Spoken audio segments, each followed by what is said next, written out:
Hello, hello, hello. This is the Ageless Traveler, and I'm Adrienne Berg. And this is one of my favorite segments because it's a continuation of our series called Travel Bros. And for those of you who may remember, I discovered that 63% of all women that travel solo are married. Why? Men don't like to travel as much as women. What can we do about this? Well, we can highlight the influencers in travel, men who do travel, who love to travel, and get the idea out there that anyone, anytime can travel, male or female. And today I am so thrilled because we really have one of the stellar stars of world travel and a great friend of mine too. And there he's laughing. Very, very modest guy. His name is Juergen Steinmetz, and he has so many roles. Of course, he is a consultant to the travel industry. He knows it inside now. We're going to ask him about hints and tips and where he loves to travel. But he is also the chairman of World Tourism Network, which gets information out about travel all over the world.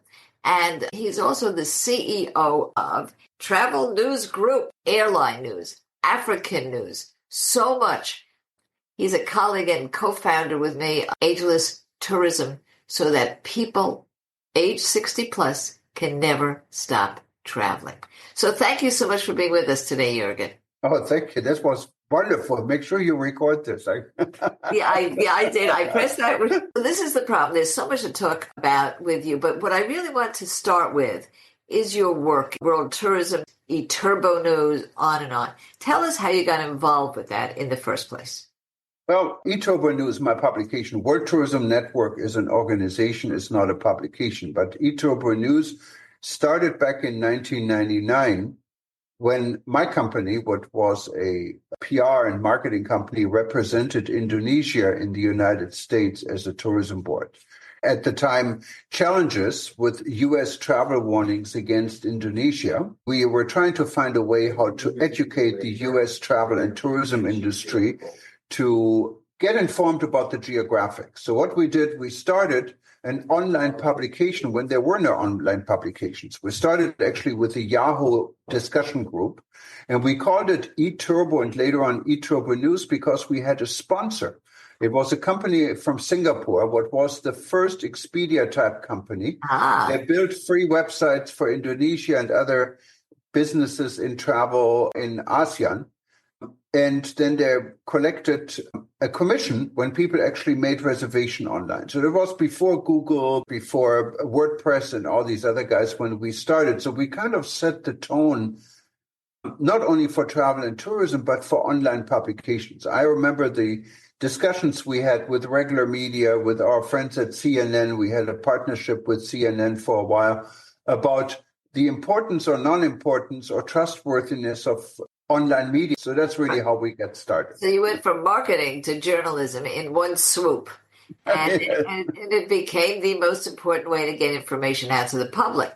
And then you started the World Tourism Network. Well, I mean, there was many years in between. I just wanted to make people understand eTurbo News has no connection directly with Indonesia. We're a global publication. Most of our readers are actually in the United States and in Europe. But we're really global. We publish in 103 languages. And when we went through COVID, we started the rebuilding travel discussion, what was very popular among leaders and stakeholders in the travel and tourism industry. And we had so many Zoom discussions, we said we should really turn this into an organization or a network. We have currently about 27,000 members in 133 countries, among mostly SMEs, but also many members in the public sectors, like ministries of tourism, that were part of our discussion. And our co-chairman, I started this with, is a very famous man. It's Dr. Taleb Rifai from Jordan, who was a two-time Secretary General for the World Tourism Organization, UNWTO. And you know, the United Nations has said that tourism is the number one way to build and develop in underdeveloped countries, because the fastest way to build jobs, get money into the pockets of individuals, particularly young people, is to explode the tourism in a country. So all of this is happening, and it's more than just leisure. It's really a worldwide phenomenon. And before we take a break, I want to go and delve a little bit into ageless tourism.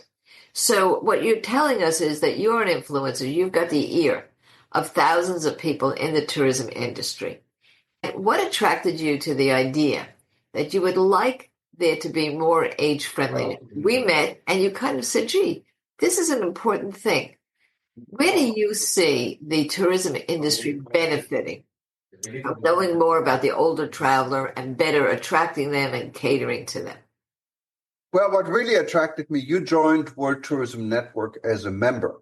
Yes. And we had this discussion because I did an article before I knew you about the shampoos in hotel rooms. And I'm just disclosure, I'm 67 years old, so I'm not the youngest anymore. And I do travel, but I always hate to be in a shower in a hotel room where I see shampoo and conditioner and you don't know what it is because the print is so small. So you have to get out of the shower, put your glasses on and really see and understood it. So, and you understood what I was saying when we first talked, when you joined World Tourism Network. And I'm so glad I learned so much from you in regards to the needs of travelers that may not be 20 anymore. And if you really look from a business perspective, our age, and it doesn't maybe count me, but many people in my age have money, they have the time to travel, and they love to travel. Well, we're not dead yet.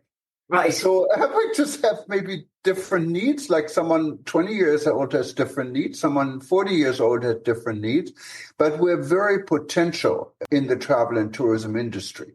And it's important that the industry understands the role and the importance of those that are maybe not youngsters anymore, but have the energy, the will, the money, and the time to travel.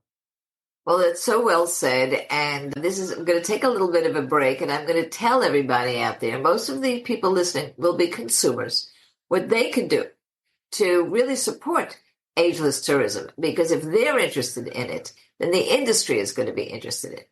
So for everybody, let's just take this little bit of a break.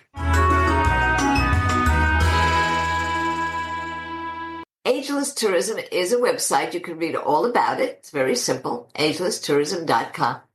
It's an initiative with a mission that Juergen and I started, and we're promoting it through the tourism industry. And as you can see from what you just heard, Juergen's got a lot of clout. People are recognizing this. What they don't recognize is that in the next 25 years, people over the age of 60 will take 1.6 trillion trips. And you are those people. The people I'm talking about right now, our consumer listeners. So what we're doing now, right now, we're affiliating with TripAdvisor, some of the other places that you look to see what hotels you want to book. And what's very important is that you do take a look at that. It's going to be similar to green or sustainable. If you as the consumer are interested in the descriptions of trips, let's say shore excursion trips, from a cruise being tailored for you. If you want to meet people when you travel that you can continue to have relationships with, and of course, if you want to see the shampoo and have everything easier for you when it comes to technology and fonts and how you book, please be aware there's such a thing as ageless tourism. Look at agelesstourism.com. And if you're in the industry, just enroll in our program. It's the first one like it in the entire world.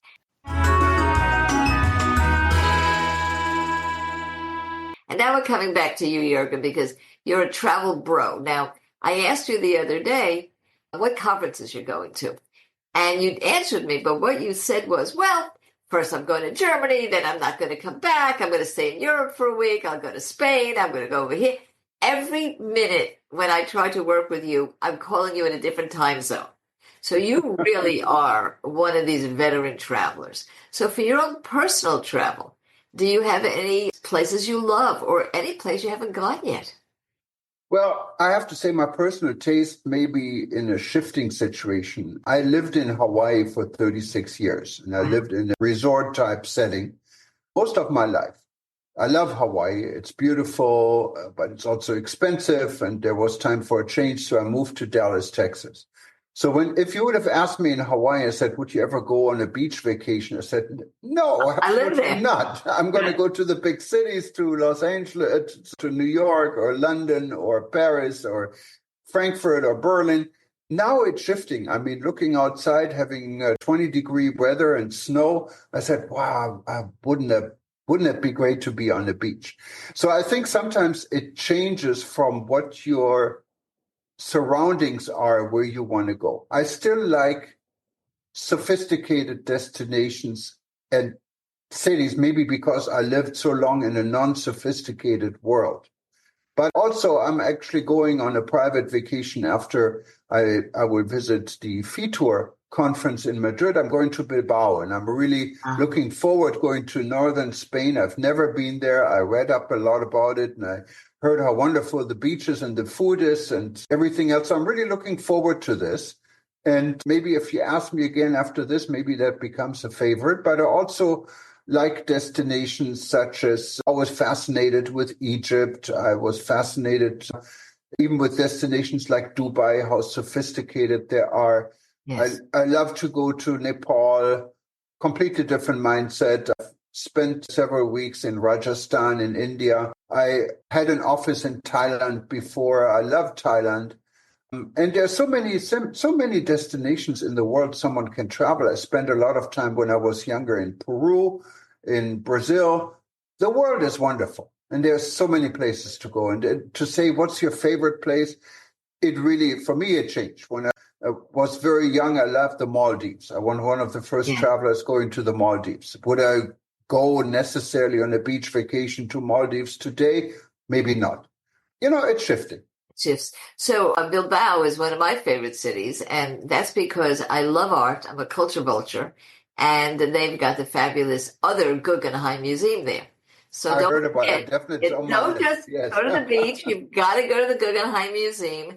And before you go, I will actually send you, and I'll put it in the show notes, the name of a novel, which is based in the Guggenheim in Bilbao. So that's a beautiful, beautiful place. And I'm going to ask you now, this is a really personal question before we take a break. As I said, a lot of men do not travel. And I'm 10 years older than you. So I can tell you that there are many women my age and older who are all traveling, and they're traveling by themselves. In tour groups, solo groups, by themselves, independently, every way, shape, and form. The men don't as much. But then there are the anomaly, like you. And sometimes you even go by yourself. So what would you say to men who even have a companion to go with, but they just don't want to travel? You just said how important the world is. What would you say you get out of that? Is it a satisfaction of curiosity? What would you say is really motivating you? Well, what's really motivating me when I travel, for the most part, are people. I love to meet people, talk to local people, sit in the local coffee shops or tea shops and look around. I always find people. I'm never bored, even when I travel alone, I have to say. There's so much to do, to explore. And specifically, if you're go to destination if you haven't been before, and someone like me who's always around people, who always goes to big conferences, I like to have the quietness, the independence, and not have to worry about anything else, what makes travel so wonderful. It is wonderful. And now, as I said, I'm going to take a little bit of a break. I am in the midst of creating 3 months for myself in Africa, and I would like to take you with me. Now, I do realize that not everybody's got 3 months, but you may have a week, you may have 10 days. We will be going to see the gorillas in Uganda, which is a very different trip from Namibia, where we will be doing birding, which is a very different trip from South Africa, where we will see some of the sophistication of Cape Town. And of course, we will go on Kenyan or South African safari, the big 5. And there's likely going to be a lot more. And they will be divided into 7-day, 10-day, and 15-day trips, each of which will require me to fly from one country to another. But for you, you will be able to pick and choose from among them. And they will be the best of the best. And of course, I'm always looking at the dollar, so they will be affordable. Are you interested? It's very easy to let me know. You simply go to this website, which you'll also see on the show notes, or if you're looking on YouTube, you'll see it down in the description of the show. It is very simply fanlist.com/ageless traveler. Fanlist.com/ageless traveler. You'll be able to leave me a text or a voicemail, say, yes, I'm interested. Here's how to contact me when you have everything settled.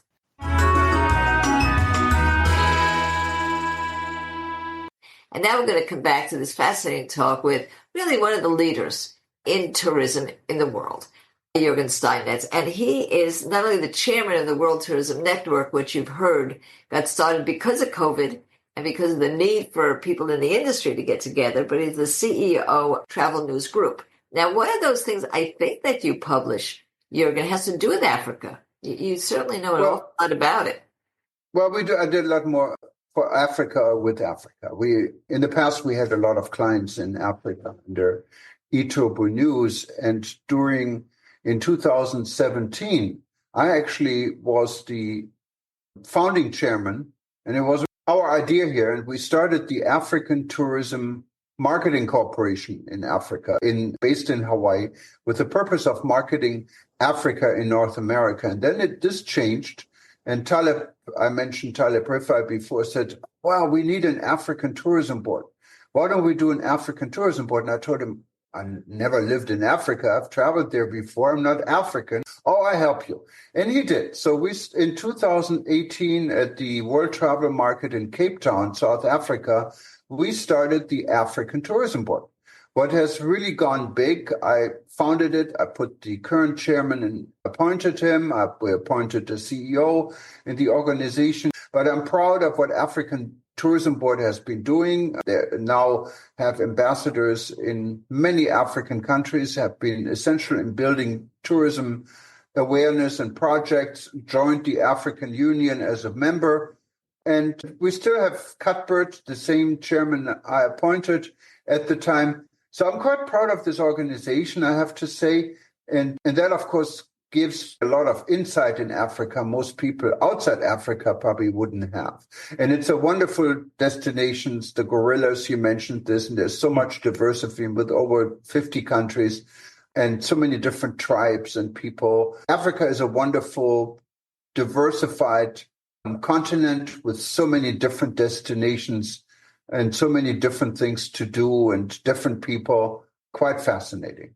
It really is. And I've only been to Africa once, and that was Zambia. And I was actually brought there by the Zambian Tourist Board right after they did have a political upheaval. And they were ready to have journalists come and observe and write about it. And it was a great, great experience. So this would be my second time only to Africa. And I feel that many of my listeners who are very sophisticated, they've traveled a lot. One place they've rarely been is Africa. Or if they have been to Africa, they go over and over again. It seems to capture you. It seems to make you obsessed with going back over and over again. I know people who've been to 7, 8, 9, 10 safaris. But for every one of those, there's many, many who've never been on the continent. So that's what we're doing. And as everybody can hear, because of Juergen's deep information, I've got a resource here. Once I've done my own itineraries, I'm going to share it with you, Juergen, and you'll say, wait a minute, I think you should go over here. Wait a minute, why don't you go here? Really, to have those insights is invaluable. All right, and now I'm going to ask you very simply the same thing I did before. Going back to Africa only, you know an awful lot. What is your favorite? Is it traditional Big Five safari, or is there more going on that you would love people to know about? Again, it's so diversified, Adriana. From my trips, and I've been to probably about 20 countries in Africa before. The trip I remember the most and I found the most fascinating was my safari in the Delta in Botswana. It was really different from what I saw in Kenya or in Uganda or anywhere else. It was different. You really kind of live in your own world, and really you can observe nature really from a nature perspective, not from a park where you have a lot of people traveling. So I really thought this was fascinating. But then again, you have great cities. You have Cape Town, beautiful city, so much to do. But you also have the gorillas, what you're going to be seeing, Rwanda, Uganda, You have Kenya, what is a mix of safaris and beach stays in Mombasa. You have West Africa. West Africa, it's very diversified. You have the French-speaking part, like in Senegal. Then you have Gambia, literally embedded in Senegal, what is English-speaking. And everyone has their own history. I remember in West Africa, and this was in Mali.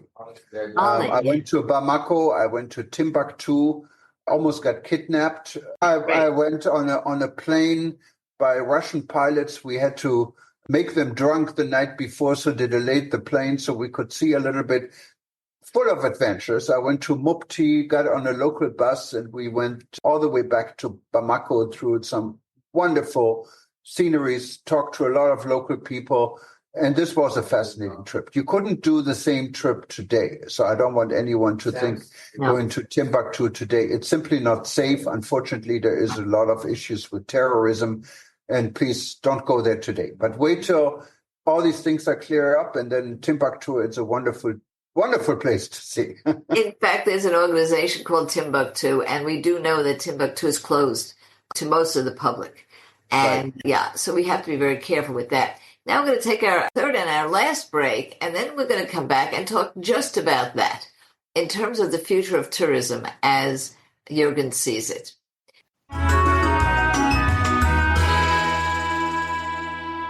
For those of you who would love to travel, but your problem is you just can't schlep the bags, you can have them pre-sent to hotels, to cruise ships, to a family member, wherever you're going to be landing or going through luggage free. Now, it's only one of about a handful, let's say 10 different products or services that I use to make it easy to have lifelong travel. And I have curated them. These are things that I very much believe will change and make it very easy for you to travel, including with a loved one that might have a mobility issue and so on. How do you find them? It is so simple. Just take a look at agelesstraveler.com, our website. I'll put that in the show notes and in the description on YouTube. And you'll see them all. I even did a little video for you to explain how I use some of these products and services to make it possible to be 77 years old, to have as many mobility issues and low salt issues that you have. Same, I don't have any lucky star. I know how to take care of myself when I travel. And that's what I want you to be able to do with all of these facilitating and supporting products and services that we offer to you on our website, agelesstraveler.com, products and services. Now we're going to go back. We're going to wrap up here with what I think is pretty serious conversation. We are back now, and we're back with Juergen Steinmetz. He is the CEO of Travel News Group. He is the chairman of World Tourism Network, and he is my co-founder of Ageless Tourism, to become a buzzword in the tourism industry. So I have a serious question. You've lived in Hawaii where at one point there wasn't enough water because there was so much tourism. You've seen places in Africa that have changed completely and for the better because of too much tourism. We know Venice is closing to a lot of tourists and charging extra fees because tourism is running amok. What do you see as the future of tourism? What do you think we can expect if we're going to take 1.6 trillion trips in the next 25 years? Be a futurist for us here at the beginning of 2025. Where do you see tourism going? How is it heading? Well, that's a very tough question because we're living in very unstable times with wars raging in Ukraine, Russia, in the Middle East, with conflicts in Myanmar, in the Democratic Republic of Congo, in South America. Safety security is the key for tourism. Without safety and security, there is no tourism. So the role of peace and peace through tourism is very important. You mentioned over-tourism. Over-tourism is another issue. Yes, when you look at Venice, when you look at destinations such as Barcelona, where people are on the street protesting and tell tourists to go home, and even my own former home for 36 years, Hawaii, many don't really want the tourists to come. what, of course, has an impact on how people treat tourism. When they treat tourism and tourists as guests, it's wonderful. When they have the aloha spirit in Hawaii, it's wonderful. But when they see tourists as someone who come out and destroy their homes, it becomes a different matter. Yeah. So I think what the emphasis should be in the world, that those destinations that have an issue with over-tourism, with plastic pollution and all these things going on, to put really all their resources to make tourism better in a way.